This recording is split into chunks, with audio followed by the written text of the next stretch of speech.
தலைப்புச் செய்திகளை பார்க்கலாம்.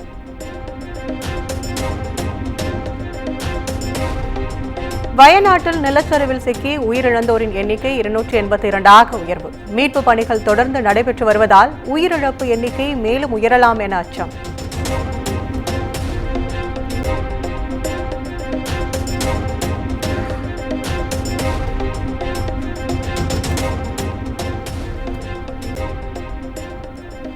நிலச்சரிவு ஏற்பட்ட வயநாட்டில் கேரள முதலமைச்சர் பினராயி விஜயன் ஆய்வு. ஹெலிகாப்டர் மூலம் சேதமான பகுதிகளை பார்வையிட்டார்.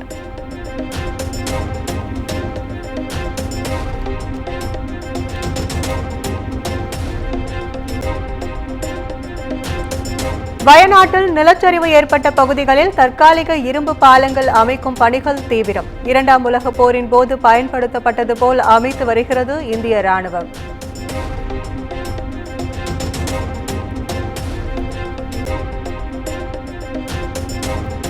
வயநாடு, கோழிக்கோடு உள்ளிட்ட 4 மாவட்டங்களுக்கு அதி கனமழைக்கான ரெட் அலர்ட். எர்ணாகுளம், இடுக்கி, திருச்சூர், பாலக்காடு, மலப்புரத்திலும் மிக கனமழைக்கு வாய்ப்பு.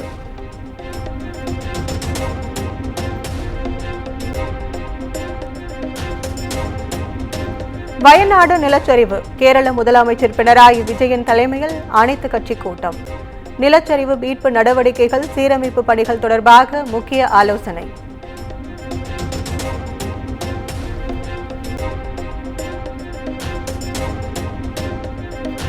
கேரளாவுக்கு அதி கனமழைக்கான ரெட் அலர்ட் எச்சரிக்கையை மத்திய அரசு முன்னதாகவே வெளியிடவில்லை.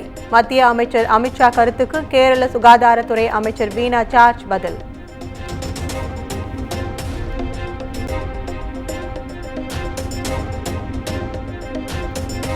கண்ணூர் சென்றடைந்தார் வயநாடு முன்னாள் எம்பி ராகுல் காந்தி. பிரியங்கா காந்தியுடன் சென்ற நிலையில் வயநாட்டில் பாதிக்கப்பட்டோரை சந்திக்க திட்டம்.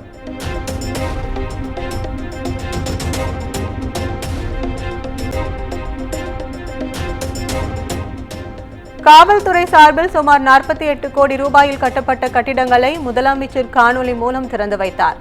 தணிக்கை துறையில் பணி நியமன ஆணைகள் வழங்கி வேர்களை தேடி திட்டத்தில் அயலக தமிழர்களுடன் குழு புகைப்படம் எடுத்துக் கொண்டார்.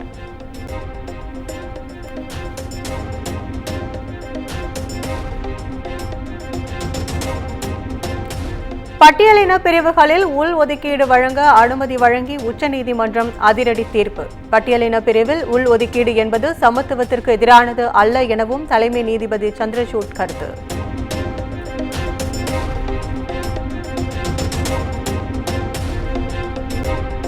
வன்னியர் உள் ஒதுக்கீடு விவகாரத்தில் தமிழ்நாடு அரசு கபட நாடகத்தை நடத்துகிறது. உச்சநீதிமன்ற தீர்ப்பை சுட்டிக்காட்டி 10.5% உள் ஒதுக்கீட்டை வன்னியர்களுக்கு வழங்க வேண்டும் என்று பாமக வழக்கறிஞர் பாலு பேட்டி.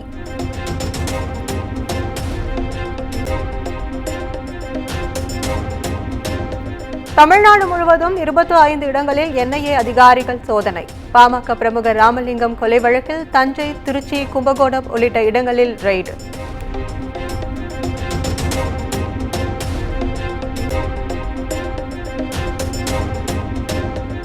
சென்னை விமான நிலையத்தில் சுமார் 6 கோடி ரூபாய் மதிப்பிலான கடத்தல் தங்கம் பறிமுதல். துபாய், சிங்கப்பூர், இலங்கை நாடுகளிலிருந்து கடத்தி வந்த 9 பேரிடம் சுங்கத்துறை அதிகாரிகள் விசாரணை.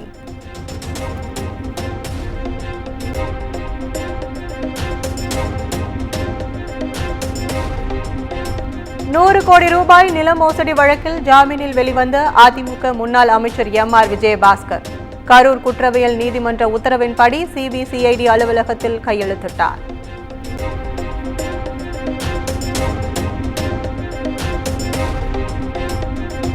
கள்ளக்குறிச்சி கள்ளச்சாராய வழக்கில் கைதான 7 பேருக்கு வருகிற 14ஆம் தேதி வரை நீதிமன்ற காவல். 4வது முறையாக நீட்டித்து மாவட்ட குற்றவியல் நடுவர் நீதிமன்றம் உத்தரவு.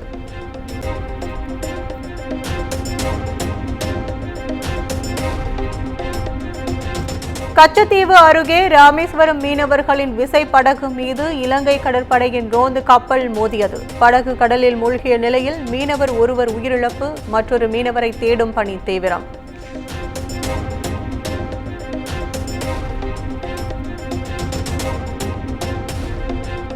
இலங்கை கடற்படை கப்பல் மோதி ராமேஸ்வரம் மீனவர் உயிரிழந்த விவகாரம். இலங்கை கடற்படையின் அட்டூழியத்தை கண்டித்து மீனவரின் உறவினர் சாலை மறியலில் ஈடுபட்டதால் பரபரப்பு.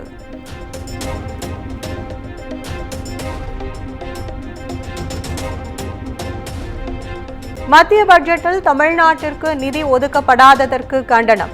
தமிழ்நாடு முழுவதும் கம்யூனிஸ்ட் கட்சியினர் சாலை மற்றும் ரயில் மறியல் போராட்டம்.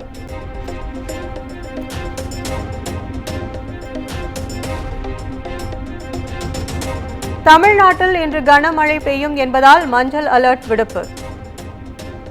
7 முதல் 11 சென்டிமீட்டர் வரை மழை பதிவாகலாம் என வானிலை ஆய்வு மையம் கணிப்பு.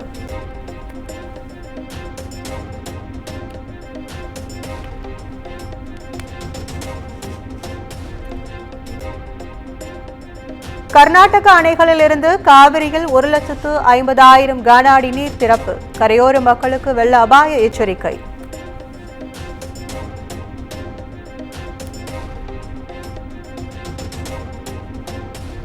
ஒகேனக்கல் காவிரி ஆற்றில் நீர்வரத்து 1,80,000 கன அடியாக அதிகரிப்பு. பரிசல் இயக்க 17வது நாளாக தடை விதிக்கப்பட்டுள்ள நிலையில் கரையோர பகுதிகளில் தீவிர கண்காணிப்பு.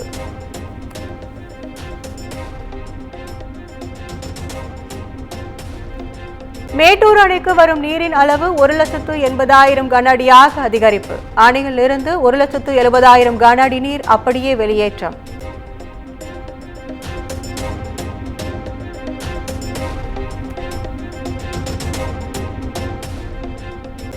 மேட்டுப்பாளையம் குன்னூர் இடையேயான மலை ரயில் சேவை இன்று ரத்து. கனமழை காரணமாக மாவட்ட நிர்வாகம் முன்னெச்சரிக்கை.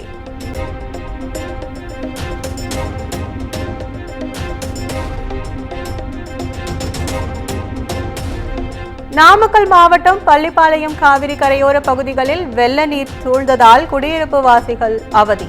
பாவடி தெரு, நாட்டான் கவுண்டன் புதூர் உள்ளிட்ட பகுதிகளில் 50க்கும் மேற்பட்ட வீடுகளை சூழ்ந்த நிலையில் மக்கள் முகாம்களில் தங்க வைப்பு.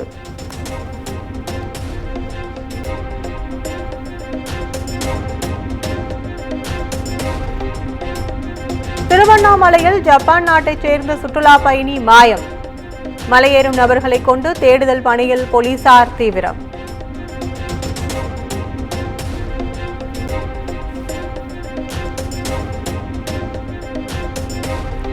திருப்பத்தூர் மாவட்டம் ஆம்பூர் அருகே தொடரும் மண் கடத்தல். கடத்தலை தடுக்க மலைப்பகுதியை சுற்றி ராட்சத பள்ளம் தோண்டிய வருவாய்த்துறையினர்.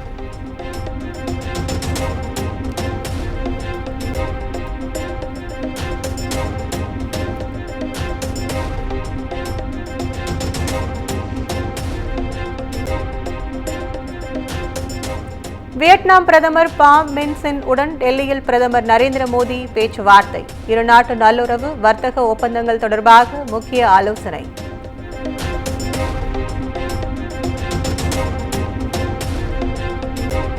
டெல்லி முதலமைச்சர் அரவிந்த் கெஜ்ரிவாலின் நீதிமன்ற காவல் ஆகஸ்ட் 13ஆம் தேதி வரை நீட்டிப்பு. பிஆர்எஸ் கட்சியின் கவிதா, ஆம் ஆத்மி நிர்வாகி மணீஷ் சிசோடியாவுக்கும் 9ஆம் தேதி வரை நீட்டித்து டெல்லி நீதிமன்றம் உத்தரவு.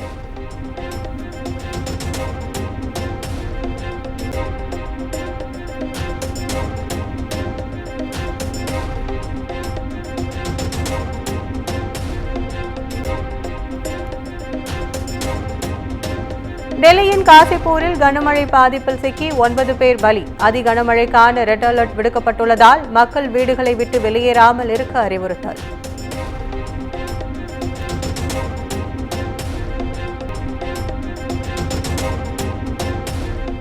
இலங்கை ஒருநாள் கிரிக்கெட் தொடருக்காக இந்திய அணி வீரர்கள் தீவிர வலைப்பயிற்சி. பயிற்சியாளர் கம்பீருடன் விராட் கோலி உரையாடும் புகைப்படங்கள் இணையத்தில் வைரல்.